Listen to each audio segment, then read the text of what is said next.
कर रहे थे मानव संसाधन। मानव संसाधन में अपन ने महत्वपूर्ण 3 बिंदु कंप्लीट कर लिए थे, जिसमें से नंबर 1 था जनघनत्व। इस पर एक बार पुनः चर्चा करते हैं। प्रति वर्ग किलोमीटर में निवास करने वाले व्यक्तियों की संख्या को जनसंख्या घनत्व कहते हैं। उसके बाद था अपना जनसंख्या वृद्धि की जब जनगणना होती है, 2 जनगणना वर्षों के मध्य हुए आंकड़ों में परिवर्तन को जनसंख्या वृद्धि कहते हैं।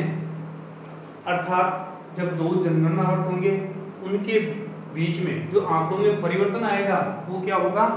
जनसंख्या वृद्धि। अब वृद्धि 2 प्रकार की होती है, एक धनात्मक होती है और एक ऋणात्मक होती है।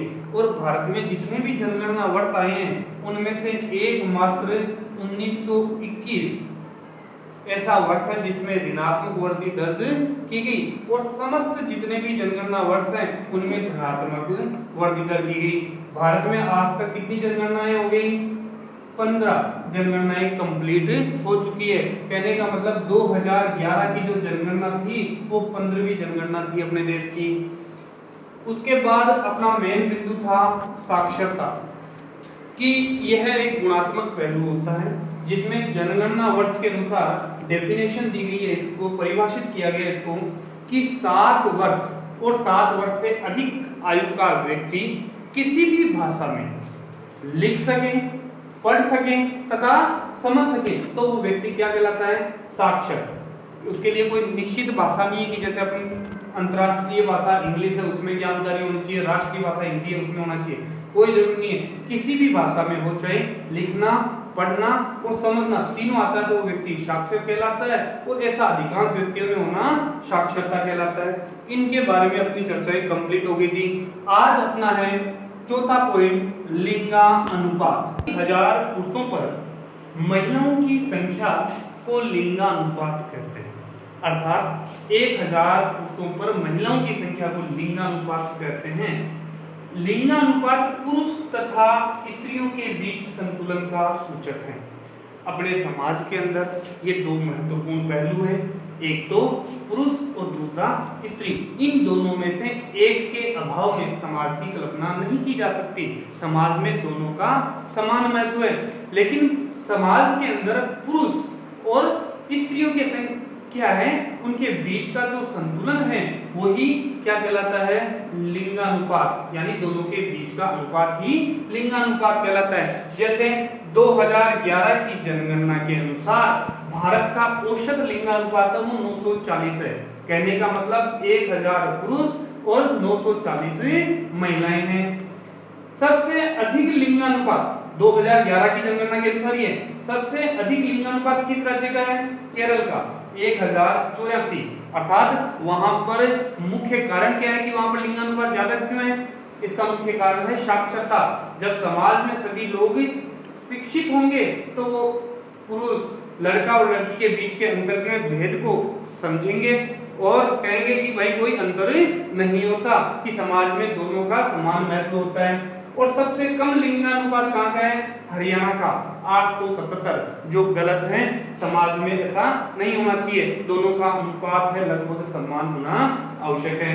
जबकि अपन राजस्थान की बात करें तो राजस्थान का औसत लिंगानुपात 928 है, जिसके अनेक कारण हैं, लेकिन सभी जिलों के अंदर लिंगानुपात समान नहीं है, उनमें भी काफी अंतर पाया जाता है। जैसे उदाहरण के लिए सबसे अधिक लिंगानुपात अपने राजस्थान के अंदर डूंगरपुर का है, जबकि सबसे कम धौलपुर का 845 है।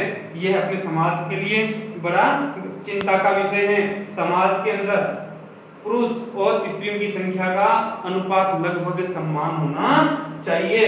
अब जो अपन ज्ञात कर रहे हैं कि लिंगानुपात ज्ञात करने के लिए सूत्र, भारत के अंदर लिंगानुपात ज्ञात करने के लिए इस सूत्र का प्रयोग किया जाता है, स्त्रियों की संख्या बटा पुरुषों की संख्या गुणा 1000। जबकि विश्व स्तर पर अपन बात करें तो इसका सूत्र थोड़ा उल्टा बना लेते हैं। उसमें क्या हो जाएगा? लिंगानुपात बराबर पुरुषों की संख्या बटा स्त्रियों की संख्या गुना 1000। और ऐसा अगर कभी एग्जाम के अंदर क्वेश्चन पूछा जाता है तो अपन क्या करते हैं, गलती करके आते हैं, यहाँ पर गुणा 100 करके आते हैं, क्योंकि अपन ने ज्यादातर 10वीं तक की गणित पढ़ी है तो उसके अंदर गुणा 100 पढ़ते हैं, तो अपन गुणा 100 करके आ जाते हैं। थोड़ा याद रखें, क्योंकि प्रति 1000 अंकों पर है तो इसलिए गुणा भी अपन को 1000 लगाना है। अब भारत के अंदर लिंगानुपात कम होने के क्या कारण है, तो उसके अपन कारणों की चर्चा करते हैं। कारण, भारत में लिंगानुपात कम होने के कारण अपन चर्चा की थी कि भारत का लिंगानुपात कितना, 240, काफी कम है, जो चिंता का विषय। अब इस कम होने का मुख्य कारण क्या क्या है, जो देखिए पहला नंबर 1, बालिकाओं की अपेक्षा बालकों को प्राथमिकता देना। अपने समाज के अंदर अपन बात करें तो बालिकाओं और बालकों में थोड़ा भेदभाव देखने को अपन को मिलता है, और जिसके अंदर बालिकाओं को कोई भी कार्य होगा उसके अंदर तुच्छ समझा जाता है, जबकि बालकों को प्राथमिकता दी जाती है। जैसे उदाहरण के लिए बहुत सारे कार्य अपन देखते हैं अपने समाज के अंदर कि बालकों को ही प्राथमिकता दी जाती है, कि पुरुष प्रधान समाज होने के कारण बालकों को दिया जाता है। नंबर 2, बाल विवाह के कारण प्रसव काल में ही महिलाओं की मृत्यु होना। अपने देश के अंदर विवाह की आयु, बालिका अर्थात लड़की की आयु 18 वर्ष, जबकि लड़के की आयु 21 वर्ष रखी गई है। इससे छोटी उम्र में अगर शादी कर दी जाती है तो वो बाल विवाह कहलाता है।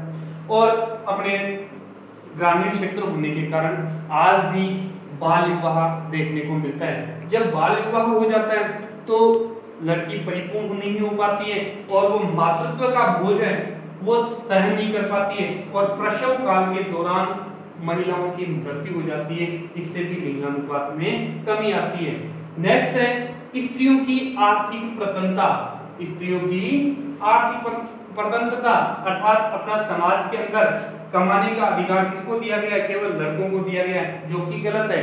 और जब उनके पास में, स्त्रियों के पास में कमाने का साधन ही नहीं बचता तो केवल उनको परिवार तक ही सीमित रखा जाता है, ये गलत है। इसकी वजह से भी लिंगानुपात में कमी है। नेक्स्ट है बालिका शिक्षा का अभाव। अपने समाज के अंदर शिक्षा के लिए भेदभाव का अंतर पाया जाता है। बालिकाओं को केवल घर तक ही सीमित रखा जाता है, जबकि लड़कों को शिक्षा दी जाती है, उस शिक्षा के लिए दूसरे स्थानों पर भी भेजा जाता है। जब तक समाज के दोनों पुरुष और महिलाएं दोनों अगर साक्षर नहीं होंगे तो समाज का विकास संभव नहीं है। चहुमुखी विकास जिसे अपन कहें वो संभव नहीं है, इसलिए दोनों का साक्षर होना अनिवार्य है। नेक्स्ट है बढ़ता नगरीकरण। नगरीकरण का मतलब है कि गांवों को छोड़कर शहरों की ओर पलायन करना। जब वहां पर चले जाएंगे पुरुष कमाने के लिए, नगरों की ओर चले जाएंगे तो वहां पर क्या हो जाएगा, पुरुषों की संख्या अधिक हो जाएगी और महिलाओं की संख्या कम हो जाएगी, उससे भी लिंगानुपात में अंतर आता है। नेक्स्ट है समाज का रूढ़िवादी होना। समाज, अपना जो समाज है वो है पुरुष प्रधान समाज होने के कारण अपन लड़कों को अधिक महत्व देते हैं और केवल ये चाहते हैं कि लड़के को साक्षर किया जाए ताकि आने वाले समय में अपनी देखभाल करेगा। तो ये अपनी क्या है, रूढ़िवादी धारणा है। ये प्राचीन समय से चली आ रही जो धारणा है इसको अपन को बदलना होगा। इनके कारण ही समाज के अंदर लिंगानुपात में काफी अंतर देखने को मिलता है, जो अपन को सबको साक्षर होकर समाज के अंदर सुधार के लिए कदम उठाना चाहिए। नेक्स्ट अपना टॉपिक है नगरीकरण। नगरीय ग्रामीण जनसंख्या शहरों की ओर पलायन कर रही है, अर्थात गांवों को छोड़कर शहरों की ओर जा रही है, जिसमें शहरों की जनसंख्या बढ़ रही है, जिसमें से क्या हो जाएगा, शहर की जनसंख्या बढ़ जाएगी और शहर का जो क्षेत्रफल था वो भी क्या हो जाएगा, बड़ा हो जाएगा, जिससे शहरों की जनसंख्या व क्षेत्रफल में वृद्धि हो रही है, उसे नगरीकरण कहते हैं। भारत एक क्या है, कृषि प्रधान देश, और कृषि लगभग ग्रामीण क्षेत्रों में की जाती है और धीरे धीरे लोग शहरों की ओर पलायन कर रहे हैं। भारत एक कृषि प्रधान देश है जिससे अधिकांश लोग गांव में निवास करते हैं, लेकिन लोगों का शहरों की ओर उच्च शिक्षा के लिए, उद्योगों के लिए, चिकित्सा के लिए पलायन कर रहे हैं, अग्रसर कर रहे हैं, जो क्या है, नगरीकरण। क्योंकि गांवों के अंदर क्या होता है, केवल आजीविका का साधन क्या होता है भाई? कृषि होता है। उसी से इनकम प्राप्त होगी, उसी से अपना जीवन यापन करेंगे और उसी से अपने समाज की आवश्यकता पूर्ति भी करेंगे। सब सामाजिक परंपराएं रीति रिवाज उनका भी कृषि के द्वारा ही निभाया जाता है। तो अब उससे आय भी कम प्राप्त होती है, इसलिए वर्तमान समय में लोग क्या करते हैं? शहरों में जाते हैं। क्यों? कि वहां पर उच्च शिक्षा की प्राप्ति होगी और उच्च शिक्षा होगी तो वो अन्य कार्यों में भी प्राप्त कर सकेंगे, अन्य रोजगार भी प्राप्त कर सकेंगे, साथ ही उद्योग है तो वहां पर दूसरा व्यवसाय भी मिल जाता है उनको, क्योंकि वहां पर केवल कृषि एक प्राथमिक व्यवसाय मिला, जबकि उद्योग किसमें आ जाएगा? द्वितीयक व्यवसाय में, और उसकी आय भी अधिक प्राप्त होगी। साथ ही चिकित्सा सुविधाओं का विस्तार भी शहरों में अधिक पाया जाता है, गाँव के अंदर चिकित्सा सुविधाओं की कमी पाई जाती है, इसलिए लोग क्या कर रहे हैं? गाँव को छोड़कर शहरों की ओर पलायन कर रहे हैं। जैसे उदाहरण के लिए अपन बात करें 1901 के अंदर, 1901 के अंदर ग्रामीण जनसंख्या थी अपनी, ग्रामीण जनसंख्या थी वो बहुत ज्यादा थी, 89.2% थी, जबकि शहरी या नगरीय जनसंख्या कितनी थी? 10.8। कितनी थी? 10.8% थी। जो धीरे धीरे नगरीकरण, नगरों की संख्या बढ़ती रही। जो अपन बात करें 2001 के अंदर ग्रामीण जनसंख्या कितनी होगी? 72.2%, जबकि ग्रामीण के साथ में फिर नगरीय जनसंख्या परिवर्तित होकर कितनी होगी? 27.8%। और वर्तमान 2011 के अनुसार चर्चा करें तो 2011 के अनुसार ग्रामीण जनसंख्या कितनी है? 70%, जबकि शहरी जनसंख्या कितनी है?